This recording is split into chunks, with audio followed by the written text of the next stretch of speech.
Greater సిటీలో traffic సమస్య పరిష్కారానికి యాక్షన్ ప్లాన్ రెడీ చేశారు అధికారులు. ప్రధానంగా ఐటీ కారిడార్లో ఉదయం సాయంత్రం టైంలో ఎక్కువ ట్రాఫిక్ ఉండే అంశాలపై సర్వే చేశారు. చాలా మంది ఒక్కరే బైకులు కార్లలో ప్రయాణిస్తున్నట్టుగా గుర్తించారు. ఐటీ ఉద్యోగులు సహకరిస్తే ట్రాఫిక్ ఫ్రీ సిటీగా సైబరాబాద్ కమిషనరేట్ను మారుస్తామంటున్నారు పోలీసులు.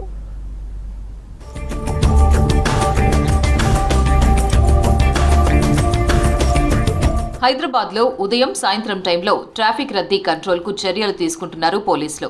ఇందుకోసం ప్రజల భాగస్వామ్యం కోరుతున్నారు. ముఖ్యంగా ఐటీ కారిడార్లో ట్రాఫిక్తో గంటల టైం రోడ్లపైనే ఉండాల్సిన పరిస్థితి. అయితే ట్రాఫిక్ సమస్య పరిష్కారానికి సరికొత్త ప్రణాళిక సిద్ధం చేస్తున్నారు.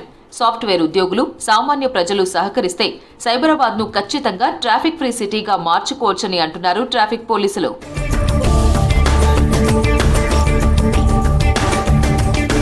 ఐటీ కారిడార్లో రోజురోజుకు పెరిగిపోతున్న ట్రాఫిక్ రద్దీపై సైబరాబాద్ కమిషనర్ ఎం రమేష్ ఆదేశాలతో పోలీసులు ప్రత్యేక సర్వే నిర్వహించారు.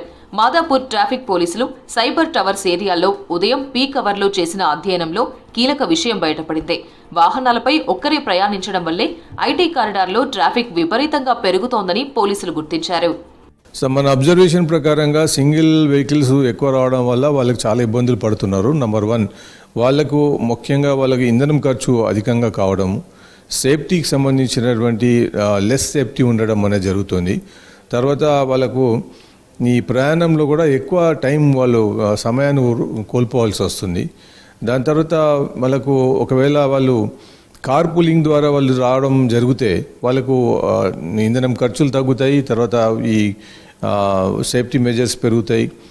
టైంకు రీచ్ కాగలుగుతారు. వెహికల్ నెంబర్ తక్కువ ఉన్నప్పుడు టైం కూడా రీచ్ కాగలుగుతారు. కేవలం గంట వ్యవధిలోనే ఏకంగా 10,138 వాహనాలపై ఒక్కరే ప్రయాణించగా ఇద్దరు కలిసి ప్రయాణించేవారు 3,524 మంది మాత్రమే ఉన్నారు. అంటే డబుల్ రైడర్ల కంటే సింగిల్ రైడర్లే 6,554 మంది ఎక్కువగా ఉన్నారని పోలీసులు తెలిపారు. ఇలా ఒక్కొక్కరు ఒక్కో వాహనంతో రోడ్లపైకి రావడం వల్లే వాహనాల సంఖ్య పెరిగి భారీ ట్రాఫిక్ జామ్లు ఏర్పడుతున్నాయని అంటున్నారు పోలీసులు.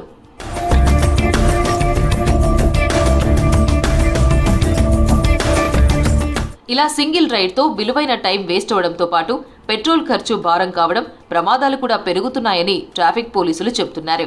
ఐటీ ఎంప్లాయీస్ వీలైనంత వరకు రైడ్ షేరింగ్, సహోద్యోగులతో కార్ పూలింగ్ చేయడం, లేదంటే బస్సు, మెట్రో వంటి పబ్లిక్ ట్రాన్స్పోర్ట్ను వాడాలని సూచిస్తున్నారు. ఈ చిన్న మార్పులతో ట్రాఫిక్ సమస్యకు పెద్ద పరిష్కారం దొరుకుతుందని అంటున్నారు.